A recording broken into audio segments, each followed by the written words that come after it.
Bienvenidos amigos, como lo habíamos anunciado, son las 7 de la mañana, 19 minutos. El doctor Robinson Yugaisela Jiménez, especialista en diabetología y diplomado en diabetes gestacional, es nuestro invitado de esta mañana, a quien le damos la más cordial bienvenida. Doctor, un gusto tenerlo con nosotros. La diabetes es un problema prioritario de salud pública en el Ecuador y en la región de América Latina. Según en Ecuador, la diabetes está afectando a la población con tasas cada vez más elevadas. Y según una encuesta de ENSANUD, la prevalencia de diabetes en la población de 10 a 59 años de 1.7%, esa proporción va subiendo a partir de los 30 años de edad y a los 50 años de edad, según este informe, de cada 10 ecuatorianos ya tienen diabetes. Se ha dicho que el hecho de una mala alimentación, de no hacer una vida normal, adecuada, con ejercicios, que la caminata, que el sedentarismo es uno de los grandes problemas que se tiene. ¿Por qué cada vez más vemos no solamente a personas pasados los 50 años, sino incluso a niños que tienen ya este terrible mal como es la diabetes? Bienvenido, doctor. Un gusto tenerlo con nosotros. Buenos días, Yane. Gracias por la invitación. Buenos días a los televidentes de Eurovisión. Efectivamente, Yane, como ha mencionado, el tema de la diabetes es cada vez más alarmante. Es por ello que muchas instituciones, tanto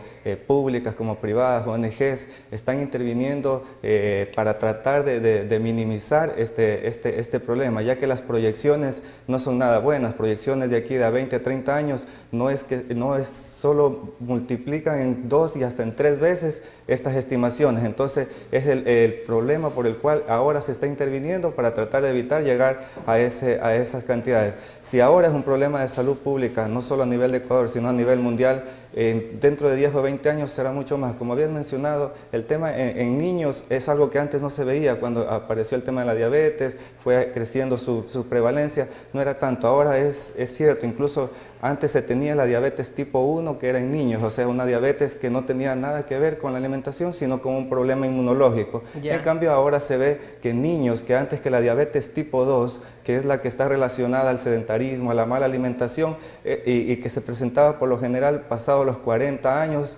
50 años, ahora se está presentando ya en jóvenes y en niños, como lo han mencionado, y son datos reales.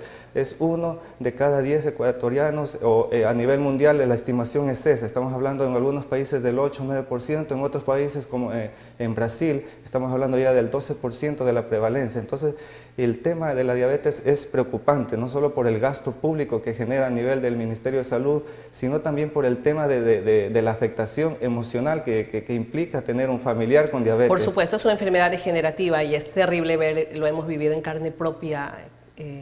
Y yo creo que muchísimos de los televidentes, de los amigos que nos están viendo en esta mañana, tienen un familiar o algo muy cercano que tiene ese problema. Es una enfermedad, como lo dijimos, degenerativa.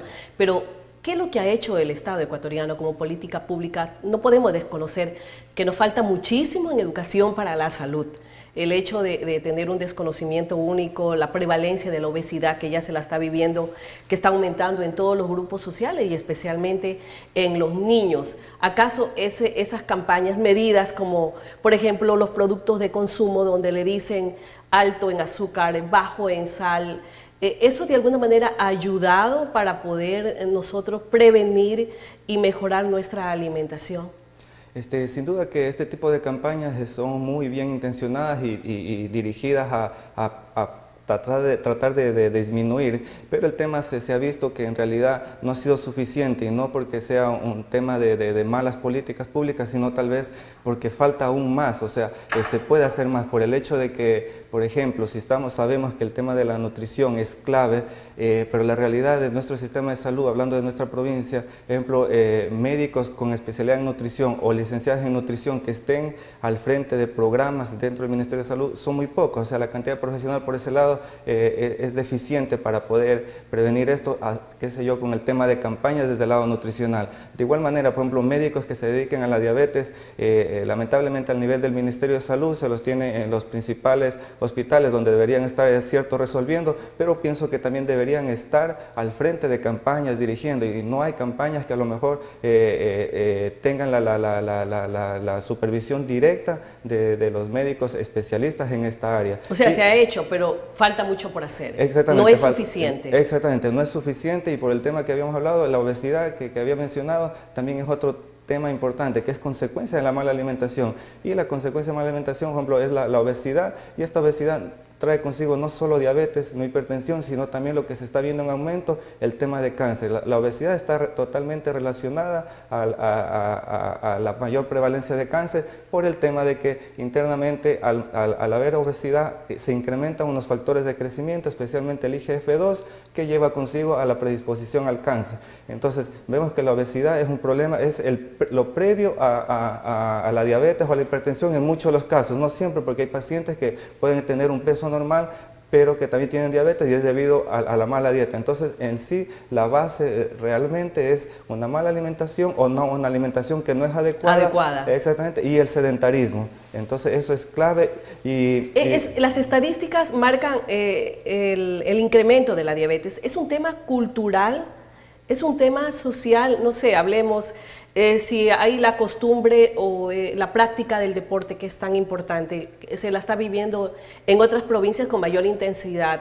Hablemos región sierra, con diferencia de la región costa, o hablemos de países como el nuestro o países de la región, o es en definitiva un problema social que nos afecta a todos, no importa la cultura que tengas. No, sí es un problema social y también cultural, desde su base como para la concepción de esta enfermedad, por el hecho de que, por ejemplo, nuestra cultura, como ya mencionaba, hablando de lo deportivo, no todo el mundo es físicamente activo, mucha gente es muy sedentaria, cree que porque yo camino al trabajo ya es suficiente. Exactamente, y no es una actividad típica cotidiana. La actividad física que me sirve es la programada, de la que yo destino solo para realizar, desestresarme, que me voy a caminar por salud. Y lo otro, un tema cultural también a nivel de la alimentación. Por ejemplo, citando el tema de México, que es, Estados Unidos y México son los principales países con prevalencia en obesidad. México estaba preocupado porque son el primer país con obesidad infantil, y ellos hicieron un estudio en los niños y se dieron cuenta que los niños que comían más, pero que comían de forma diferente, no eran obesos, y los niños que comían menos,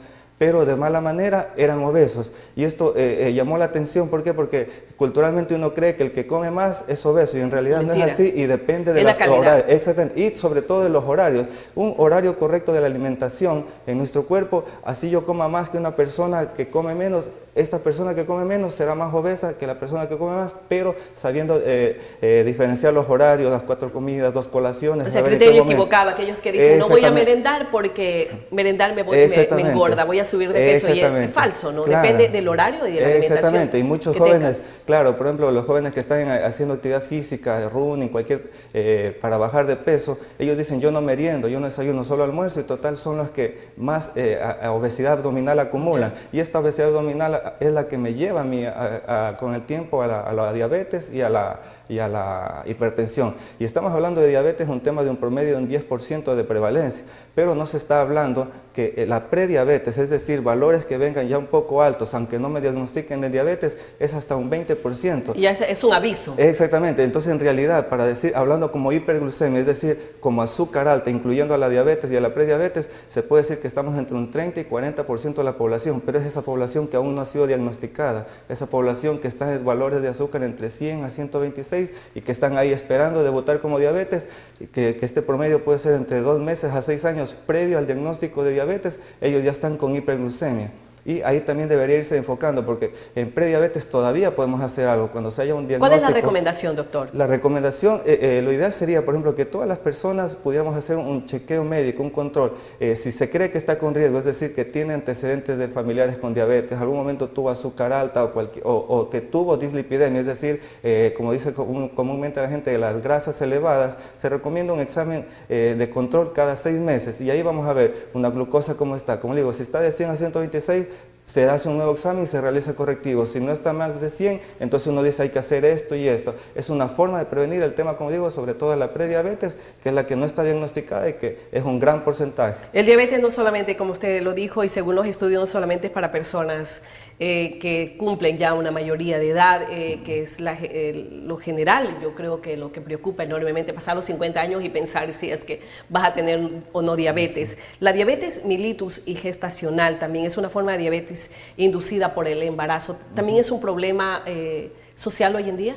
Sí, sí, seguro que es un problema social porque la diabetes gestacional que no es diagnosticada está de por sí dejando ya una huella imborrable para la persona. Es decir, si la persona, la mujer que está embarazada, tiene una diabetes gestacional y no le es diagnosticada, este niño al nacer ya tiene un riesgo mucho mayor que cualquier otro niño de tener diabetes y aún más, no de tener diabetes en edad avanzada, sino en edades tempranas. Es por eso que el tema acá de la diabetes gestacional, yo no lo he visto mucho hasta ahora que se haga una búsqueda activa, pero se recomienda, por ejemplo, toda paciente embarazada, en el primer control un examen de glucosa. Si la glucosa tiene, por ejemplo, un valor mayor a 100, se realiza otro examen. Si en el primer control el examen de glucosa sale normal y dice que no tiene diabetes, se repite un examen que se llama PTOG, que es de tolerancia, que le da una carga de azúcar y se ve la respuesta. Si en el primer control sale negativo todo, se lo debe hacer nuevamente a las 21 y 28 semanas, que es donde hay mayor producción de hormonas que generan insulinoresistencia.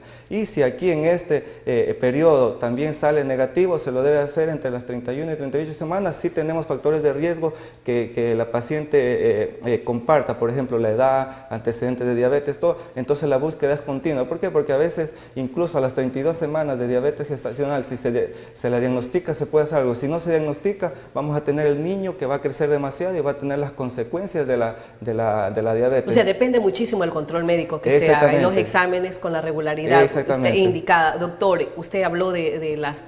¿Cuál es la propuesta en definitiva para prevenir? Pero hablemos ahora, aquellos que ya tienen diabetes, ¿cuáles son las recomendaciones que usted haría? Ya. En las personas que tienen diabetes, por ejemplo, nosotros tenemos que establecer, como le había dicho, el plan nutricional es básico, encontrar una actividad física acorde para la persona y que le llame la atención, que sea amigable para él. Y un plan nutricional que no se enfoque en que el paciente sea un esfuerzo, que sea como dicen vulgarmente, ahora sí me mandan a morirme de hambre. No, no, no. Hay que hacer un plan nutricional que sea sostenible para él y que tenga la cantidad de calorías adecuadas de acuerdo a su peso y su talla. Se ha visto, hemos tenido pacientes que han venido con medicación y medicación aumentando, pero se ha hecho un ajuste en el plan nutricional y hemos tenido que sacarle medicación y ellos están comiendo bien, se sienten bien y encima ha mejorado la diabetes porque su cuerpo está requiriendo menos insulina, que es el problema de la diabetes en sí, que es en el páncreas, que no secreta la suficiente cantidad de insulina. Hemos visto que realizar un plan nutricional adecuado, ellos requieren menor cantidad de insulina y les va mucho mejor, hemos tenido que sacar medicación y todo. Y eso es en la mayoría de casos. Claro que hay casos particulares que son muy complicados, pero en todos tenemos que hacer un ajuste nutricional y ver la medicación adecuada que necesita la persona. Recomendaciones que da el doctor Robinson Yungaicela Jiménez, especialista en diabetología y diplomado en diabetes gestacional, nuestro invitado de esta mañana. ¿Se puede mejorar la calidad de vida de estas personas, doctor? Muchísimas gracias por ese aporte importante que ha realizado en esta mañana y estaremos hablando en una próxima oportunidad. Vamos a hacer un pequeño corte y enseguida estaremos ya con el ingeniero Javier Rojas, gerente del proyecto Florexa de la Subsecretaría de Cambio Climático del Ministerio de Ambiente. Enseguida.